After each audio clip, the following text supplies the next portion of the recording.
my God. Sam Darby and his team at Waterfront Marine in Edgewater just barely missed what the National Weather Service says was an EF-2 tornado. They spotted it crossing the South River. And as we looked, we could see funnel cloud creating there, and you can see the dirt in the air and debris, looked like debris flying around. We're like, oh my God, that is a tornado. And here's a look on Church Creek in Annapolis. Wind speeds were as high as 125 miles per hour.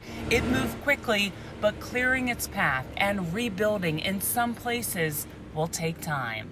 Anne Arundel County Fire Department estimates at least 100 homes have severe damage, including the devastation you see here on Red Admiral Court in Edgewater. The roof is off of this home and so many shattered windows. Heartbreaking loss, but neighbor Ashley Klein says the homeowners are glad they were at work. She, her mom, and daughter took cover in the basement. At first it didn't seem like anything was happening, but everything got very still. And then we saw the winds really picking up.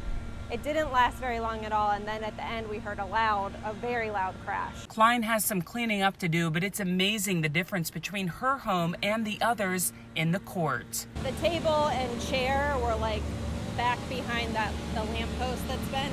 Just up the road, Governor Larry Hogan toured the Anne Arundel County Public Schools property that holds 5 buildings, including South River High, where the roof of the concession stand at the football stadium twisted off its base. The game scheduled for September 3rd moves to Severna Park High, but we're on time. We'll have no issues starting school.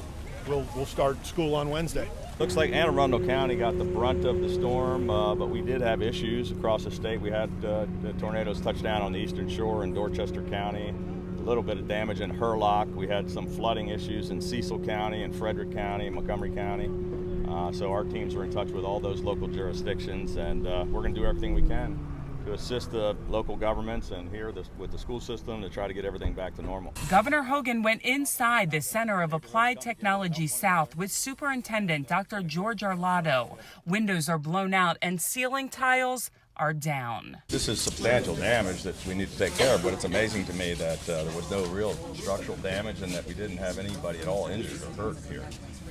There were kids and staff in the building. Fortunately, none of the critical elements such as beams, columns, the masonry walls, none of those were damaged. Fortunate in the midst of such fury, the governor went on to tour West Street in Annapolis, where signs are tilted and businesses are boarded up. The tornado touched down in the parole community. Inspectors determined 3 buildings are destroyed and many more have major damage. It's coming over the river. Look, get the video of that, Sammy. Look at it come up there now. It's something Sam Darby says he's never seen up close. His boats are spared and he knows he's lucky. For Chesapeake Bay Media's Bay Bulletin, I'm Cheryl Costello.